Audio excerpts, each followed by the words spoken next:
देखिए issued of share का पिछले क्लास में जो मैं क्वेश्चन दिया था उसमें एक मशीन खरीदा था, उसमें इशूड ऑफ शेयर मैंने बचा हुआ बैलेंस आउटस्टैंडिंग अमाउंट पर पेड किया था। लेकिन ये ऐसा क्वेश्चन है जिसमें 2 तरह का केस या 3 तरह का भी केस हम लोग जारी कर सकते हैं। ठीक है, लेकिन एक केस और मैं बढ़ा देता हूँ और टप पर देखिए कहता क्या है, जेपी परचेज बिल्डिंग। हमने क्या खरीदा, बिल्डिंग खरीदा, कॉस्टिंग 70 लाख का। तो मेरे पास क्या है, बिल्डिंग आया फ्रॉम एमएस कंस्ट्रक्शन लिमिटेड। किससे खरीदे, एमएस कंस्ट्रक्शन लिमिटेड। हमारे पास से क्या आया था, बिल्डिंग आया, बिल्डिंग अकाउंट डेबिट। कितना का आया, 70 लाख का, है ना। टू किससे आया,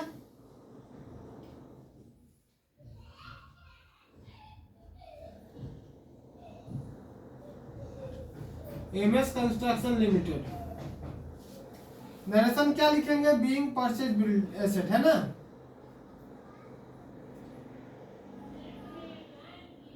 एसेट लिखे या बिल्डिंग लिखो, कोई दिक्कत नहीं है ना। आगे क्या करा, द कंपनी पेड 20,50,000 यानी 20,50,000 बाय चेक। चेक दिए तो कहाँ, चेक दिए तो कोई भी पैसा कहाँ से निकालेगा, बैंक से। हमारे पास से बैंक से पैसा घटेगा, टू बैंक। कितना गया, 20,50,000। ठीक है डियर स्टूडेंट, तो ये पैसा गया मेरे पास, तो किसको गया ये तो आपको जानना होगा ना। तो किसको दिए चेक, तो एमएस कंस्ट्रक्शन को देना होगा, इसलिए एमएस कंस्ट्रक्शन ऊपर कर दीजिएगा।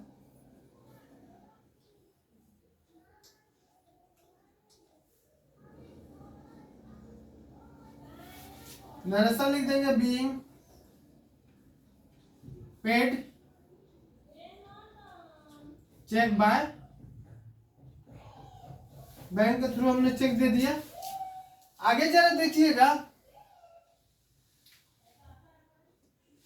लिखा हुआ एंड द बैलेंस। बैलेंस यानी जो पैसा बच गया। ठीक है स्टूडेंट, इशूड इक्विटी शेयर। इस बार भी क्या कि जो पैसा बच गया उसको इक्विटी शेयर देना है। तो 70 लाख में 20,50,000 हम किसी को दे दिए, तो और कितना देगा, देना होगा हमको 49,50,000 रुपया, और उसको देना है किसको, एमएस कंस्ट्रक्शन को। क्योंकि 70 लाख का बिल्डिंग खरीदे थे, 20,50,000 डाउन पेमेंट दिए, तो 50 लाख रुपया, सॉरी ये 49,50,000 और आउटस्टैंडिंग अमाउंट रह गया, यानी देना होगा। इसमें से इसको घटाइएगा ना तो उतना ही निकलेगा, 49,50,000 रुपये। ठीक है, तो यह कह रहा है कि क्या दे दिया, equity share of 100 each of the favour of MS construction limited. Necessary general entry in the books of JP LTD for the purchase of building and making payment its share were issued at 10% discount. Discount का मतलब हो गया है student, 100 का माल 10% discount करेंगे तो आप लोग पता होगा कि एक जीरो हटा दीजिए तो 10 रुपया डिस्काउंट, यानी 90 रुपया में देंगे तो कितना पे शेयर देंगे। पहले केस को समझते हैं, 10% डिस्काउंट। किसको पैसा देना है, एमएस कंस्ट्रक्शन को। हमारे पास से क्या गया, इक्विटी शेयर। देखिए यहाँ पर जगह नहीं है, मैं यहाँ बना देता हूँ, आप लोग बनाइएगा। एक पेज में जनरल और दूसरे पेज में आप क्या कीजिएगा, वर्किंग नोट कीजिएगा। देखिए मैं वर्किंग नोट कर देता हूं यहाँ पर, नंबर ऑफ शेयर, कितना आउटस्टैंडिंग अमाउंट है, 49,50,000, है ना। अब 100 का सामान था, लेस 10% डिस्काउंट, तो कितना निकल गया, 90 रुपया। अब 90 रुपया के रेट से उसको दिए तो कितना पीस हमको देना पड़ेगा, जरा देखिए। शेयर 0 काट दिए, 9 से काटेंगे, 9 बचे 45, यहाँ बचेगा 4, 4 और 5, 9 बचे 45, 1 2 3 0, यानी डियर स्टूडेंट 55,000 उसको हमको शेयर देना पड़ेगा। कितना देना पड़ेगा, 55,000। तो देखिए हमारे पास से गया 55,000 शेयर, फेस वैल्यू कितना था, 100, तो 5,50,000 का शेयर गया। ठीक है, किसको नाम पे गया, एमएस कंस्ट्रक्शन। डियर स्टूडेंट 55,000 वो शेयर जो है लिया है, कितना रुपए का रेट से, हम लोग से 90 का रेट से ही लिया है ना। तो यहाँ खुद बोला क्वेश्चन 10% डिस्काउंट, तो 90 का रेट से जोड़ोगे तो यह होगा 49,50,000। आप लोग गुना करके देखिएगा, इतना ही आएगा। तो बाकी जो पैसा हो गया वो क्या हो गया, डिस्काउंट, डिस्काउंट ऑन इशू।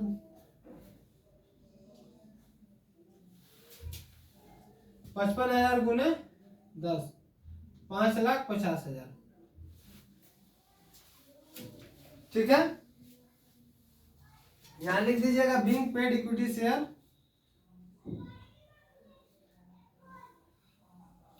कितना 55,000 at the rate of 90 is allowed 10% क्या है डिस्काउंट। डियर स्टूडेंट ये केस नंबर 1 है, इसमें 10% डिस्काउंट के रेट से छोड़ेंगे तो हमको उसको 55,000 शेयर देना पड़ेगा। ठीक है, अब आगे इसमें हम लोग देखेंगे यदि इस केस में इस केस को भूल जाते हैं, दूसरा केस में बोल रहा है प्रीमियम 25%। यदि 100 का माल 25% हो गया 25 रुपये, यानी 125 में देंगे तो कितने शेयर देना पड़ेंगे। ठीक है, तो देखिए केस 2 को लिख लेते हैं पहले वर्किंग नोट। 25% प्रीमियम स्टूडेंट 49,50,000 अगला को देना था, 125 का रेट से देंगे तो कितना होगा, काटिए इसको, 5 दूना 10, 5 25, 5 9 45, 5 9 45, 1 2 3 4 जीरो उतार देंगे। फिर इसको काटिए, 5 का पढ़ा 5 25, यहाँ काटिए तो 5 एकम 5 आएगा, 4 बचेगा, 5 9 45, 4 5 40, 1 2 3 0।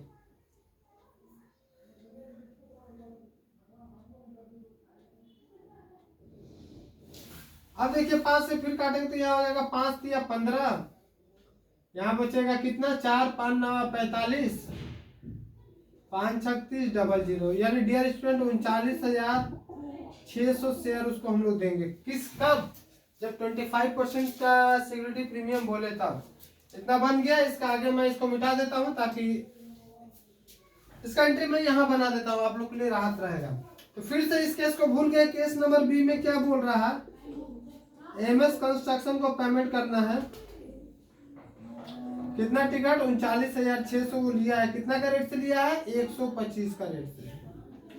हमारे पास से क्या गया इक्विटी शेयर 39,600 इंटू 100 उसका फेस वैल्यू था, और to equity to security premium, to क्या लिखेंगे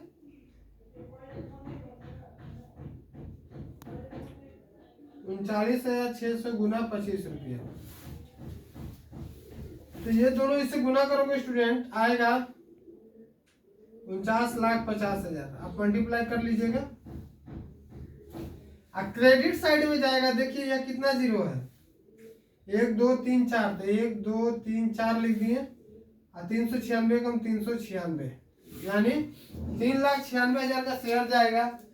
अब बाकी अमाउंट का क्या सिक्योरिटी प्रीमियम ले लेंगे हम लोग। ठीक है, तो देखिए 25 डबल जीरो आराम से उतार देंगे, 25 तक 150 होता है स्टूडेंट, बचेगा 15, 25 नवा आपका हो जाएगा 225, 225 और हाथ में था 15, ये स्टूडेंट 240 होगा, 240 के जीरो लिखोगे हाथ में बचेगा 24, फिर 25 दिया 75, 75 और हाथ में 24 स्टूडेंट था, ये हो जाएगा 99। ठीक है, यानी 9,90,000 रुपये हम उससे क्या लेंगे सिक्योरिटी प्रीमियम। ये दोनों को जोड़ोगे तो 49,50,000 हो जाएगा। नरेशन क्या लिखोगे, being paid 39,600 equity share at the rate of 125 including क्या जुड़ा हुआ है सिक्योरिटी प्रीमियम। ठीक है, इसमें भी आपको किसी तरह का दिक्कत नहीं होगा। तीसरा केस में स्टूडेंट क्या करना है, अटेपर यानी 100 का है 100 में ही देंगे, तो उस केस में क्या करोगे, एमएस कंस्ट्रक्शन नाम ऊपर लिखोगे। देखिए सी नंबर का केस,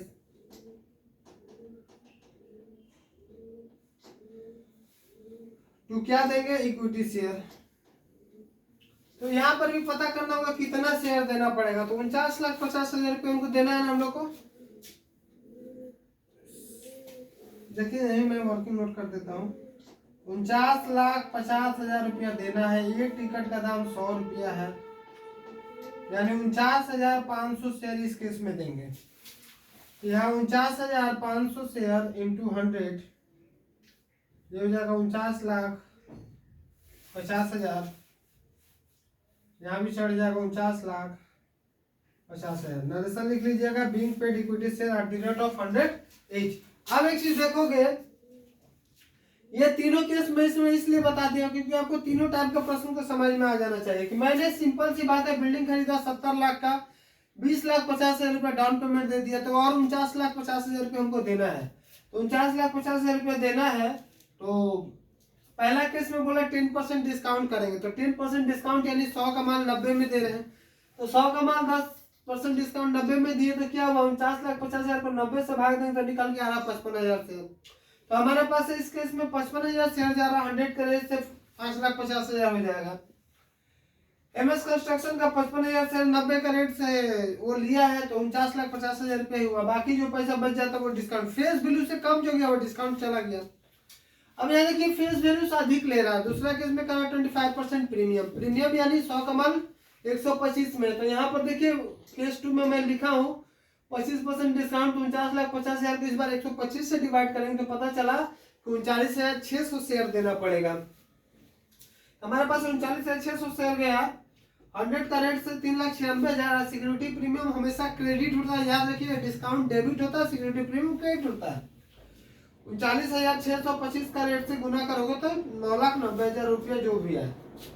तो अगला का एमएस कंस्ट्रक्शन इस बार 39,600 जो लेगा शेयर, वो 125 का रेट से लेगा तो 49,50,000 रुपया ही होगा। ठीक है, क्योंकि इस बार शेयर की संख्या क्या हो गई, कम होगी। क्यों? क्योंकि इसका वैल्यू हम लोग 100 के जगह 125 लिए हैं। तीसरा केस में कह रहा अट पर, जितने का उतने में बेच दिए, 100 का है 100 में ही दिए, तो क्या हो जाएगा 49,50,000 को 100 से भाग देंगे तो नंबर ऑफ शेयर आ जाएगा 49,500। तो स्टूडेंट इसमें 49,500 शेयर जाएगा 100 का रेट से, तो 49,50,000 होगा। और एमएस कंस्ट्रक्शन 49,50,000 का वो पैसा इक्विटी शेयर रिसीव कर लेगा। तीनों केस में हम देखेंगे, एक में 49,500, एक में 39,600, एक में 55,000 शेयर आ रहा है। इस तीनों केस में क्यों ऐसा हो रहा है? क्योंकि एक में डिस्काउंट है, एक में फेस वैल्यू है और एक में वो 25% प्रीमियम है। ठीक है, ये तीनों टाइप का प्रश्न एक ही में मैं डाल दी हूँ, आप हर टाइप के इस तरह का प्रश्न को आप समझ सकते हैं। 2-3 बार वीडियो को देखिएगा, समझ में आएगा।